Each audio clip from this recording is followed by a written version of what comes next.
সুপ্রিয় দর্শক মণ্ডলী, আজকের ভিডিওটিতে আলোচনা করব নতুন ভূমি আইনে কোন দুটি সঠিক প্রমাণ থাকলেই কিভাবে জমির আসল মালিকানা অর্জিত হবে, ওয়ারিশ সূত্রে বা খতিয়ান সূত্রে মালিকানা কিভাবে অর্জিত হবে, ক্রয় সূত্রে জমির মালিকানা কিভাবে অর্জিত হয়ে থাকে, এই সংক্রান্তে কি কি সতর্কতা অবলম্বন করবেন, নতুন ভূমি আইনে 4 ধারা অনুযায়ী ভূমি প্রতারণা সংক্রান্ত অপরাধ ও দণ্ডের কথা কিভাবে বর্ণিত রয়েছে, সেই বিষয়গুলো নিয়ে বিস্তারিতভাবে আলোচনা করব। সুপ্রিয় দর্শক মন্ডলী, আসসালামু আলাইকুম। দেশে এবং দেশের বাইরে যে যেখান থেকে শুনছেন, আশা করি ভালো আছেন, সুস্থ আছেন, নিরাপদে আছেন। আমি অ্যাডভোকেট মোহাম্মদ বেলায়েত হোসেন। আমার আইন বিষয়ক চ্যানেল লিগ্যাল নলেজে আপনাদের সবাইকে জানাই সুস্বাগত।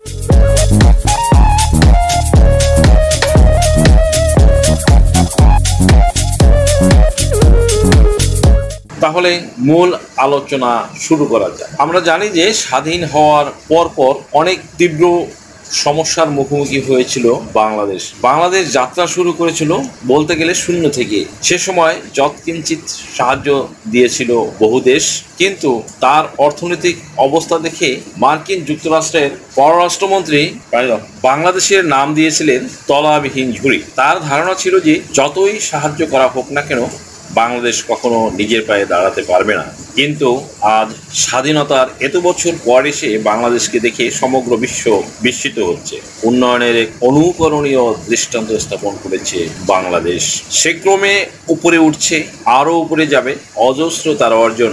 আফটার লিবারেশন নানা প্রতিকূলতা থাকা সত্ত্বেও, বিশেষ করে জমি জমার ক্ষেত্রে বাংলাদেশ সরকারের ভূমি মন্ত্রণালয় যে অগ্রগতি অর্জন করেছে তা এক কথায় অনন্য, অসাধারণ। তন্মধ্যে স্থান পেয়েছে তিনটি নতুন ভূমি আইন। এই ভূমি আইনটি পাশ হয়ে ইতিমধ্যে দেশ জুড়ে এক প্রকার হইচই ফেলে দিয়েছে। সাবেক ভূমিমন্ত্রী মহোদয় এই আইনটি নিয়ে বলতে গিয়ে বলেছিলেন, এবং তিনি কঠোর ও সতর্কতা বাণী দিয়ে এক প্রকার হুঁশিয়ারি প্রকাশ করে সাবধান করে দিয়েছেন, এবং এই মর্মে সোচ্চার হতে বলেছিলেন যারা ভূমি নিয়ে প্রতারণা ও নানা রকম জাল জালিয়াতি করছেন বা করেছেন তাদের সংশোধন হতে বলেছেন, নয়তো অর্থদণ্ড ও কারাদণ্ড অথবা উভয় দণ্ডে দণ্ডিত হওয়ার বিধান এই নতুন ভূমি আইনে অন্তর্ভুক্ত করা হয়েছে।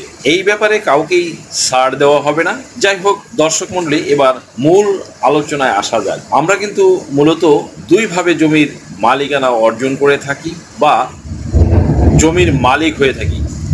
কি সেই দুই প্রকার? এক নম্বরে ওয়ারিশ সূত্রে বা খতিয়ান সূত্রে মালিকানা অর্জিত হয়, এবং ক্রয় সূত্রে জমির মালিকানা অর্জন করে থাকি। প্রথম পর্যায়ে আলোচনা করব ওয়ারিশ সূত্রে বা খতিয়ান মূলে মালিকানা অর্জন কিভাবে করে থাকি। এক্ষেত্রে কিন্তু CS, SA, RS, BRS, city জরিপ মূলে আপনার দাদার দাদা, দাদা বাবা এবং পরবর্তীতে আপনারা মালিকানা অর্জন করে বংশ পরম্পরায় উত্তরাধিকার সূত্রে মালিকানা অর্জন করে ভোগ দখল করে আসছেন। কিন্তু অন্য কেহ জোর জবরদস্তি করে আপনাদের জমি দখল করে খাচ্ছেন। মনে করুন এমত অবস্থায় আপনার জমি অন্যের দখলে চলে গেছে, তাহলেও এটা কোনো ব্যাপার না, ডাজন্ট ম্যাটার। কেননা নতুন ভূমি আইনের মূল প্রতিপাদ্য বিষয় হচ্ছে দলিল যার জমি হবে তার। দ্বিতীয় পর্যায়ে আলোচনা করব আমরা যখন ক্রয় সূত্রে জমির মালিকানা অর্জন করে থাকি, দ্যাট মিন যাকে বলে দলিল মূলে মালিকানা অর্জন। গ্রহীতার দলিল থাকতে হবে, এবং এই দলিলের ভিতরে বিগত 25 বছরের মালিকানার ধারাবাহিক বিবরণ থাকতে হবে। দেখতে হবে যার কাছ থেকে জমি কিনেছেন সেখানে সিএস তথা cadastral survey, SA state acquisition, RS revisional survey, BRS Bangladesh revisional survey, city জরিপ পর্যন্ত ধারাবাহিক মালিকানার বিবরণ, এবং যার কাছ থেকে জমি কিনেছেন তার কাছে সকল রেকর্ড বিদ্যমান আছে কিনা। মনে রাখবেন, দলিল হচ্ছে মালিকানা প্রমাণের প্রথম এবং সর্বশ্রেষ্ঠ রেকর্ড এবং ডকুমেন্টস বা এভিডেন্স, যার উপরে আর কোনো ডকুমেন্টস নেই। কারণ এটা কিন্তু আইন মন্ত্রণালয়ের অধীন সাব রেজিস্ট্রার অফিসে কর্তব্যরত সাব রেজিস্ট্রার মহোদয় কর্তৃক সম্পাদিত ও নিবন্ধিত হয়ে থাকে, যার সত্যতা ব্যাপক। অপরদিকে ওয়ারিশ সম্পত্তির ক্ষেত্রে যে খতিয়ান সমূহ অর্থাৎ সিএস, এসএ, আরএস, বিআরএস,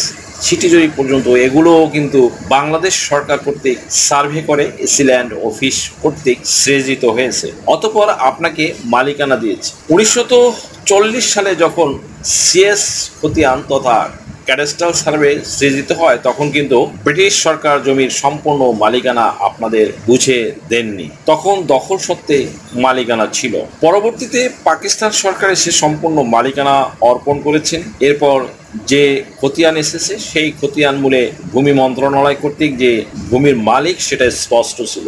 এজন্য ভূমিমন্ত্রী বলেছেন বিডিএস জরিপ, that means Bangladesh digital survey হয়ে গেলে অনেক খতিয়ান সংশোধন হয়ে যাবে। এজন্যই এই দুটি প্রমাণপত্র ঠিক রাখতে হবে, নয়তো জমি নিয়ে মামলা মোকদ্দমায় যেতে হবে। আদালতের মাধ্যমে জাজমেন্ট এবং ডিক্রি নিলে জমির কাছে যেতে পারবেন, নয়তো দলিল কোনো কাজে আসবে না। আদালত পাড়ায় ঘুরতেই থাকবেন, ঘুরতে ঘুরতে জুতোর তলি ক্ষয় হয়ে যাবে, বাট জমির ধারে কাছেও যেতে পারবেন না। সুপ্রিয় দর্শক মণ্ডলী, এখন আলোচনা করব এই বিষয় সংক্রান্তে যেসব সতর্কতা আমাদের অবলম্বন করা উচিত। 1 নম্বরে, যাদের এই ডকুমেন্টস দুটির মধ্যে কোনো করণিক ভুল থাকে বা অন্য কোনো বড় ধরনের ভুল থাকে, তবে এখনই আপনারা সেগুলো ঠিক করে নিন।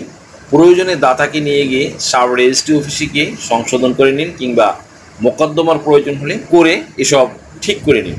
2 নম্বরে, যদি রেকর্ড খতিয়ানের মধ্যে কোনো ভুল হয়ে থাকে, আপনার রেকর্ড অন্যের নামে হয়ে গেলে সেটা মিসকেস বা বিবিধ মামলা দিয়ে এখনই ঠিক করে নেবেন। এখন যদি প্রিন্ট পর্চা হয়ে গিয়ে থাকে বা হয়ে থাকলে তখন সেই ক্ষেত্রে কি করবেন, অনেকের এই প্রশ্ন থাকতে পারে।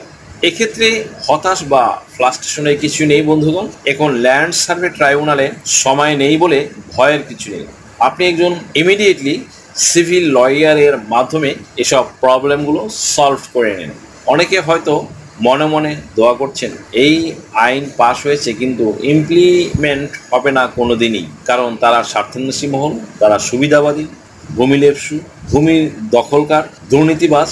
এইসব লোকের এই আইন পাশ হলে সমস্যা হবারই কথা। আইনের যখন খসড়া প্রস্তুত হয়েছিল তখনও এরা বলেছিল যে এই আইন পাশ হবে না কোনোদিন, এবং অতঃপর আইনটি কিন্তু দেন পাশ হয়েছে। Not only that, but also গেজেটও প্রকাশিত হয়েছে এবং বিধিমালার জন্য মন্ত্রণালয়ে পাঠানো হয়েছে।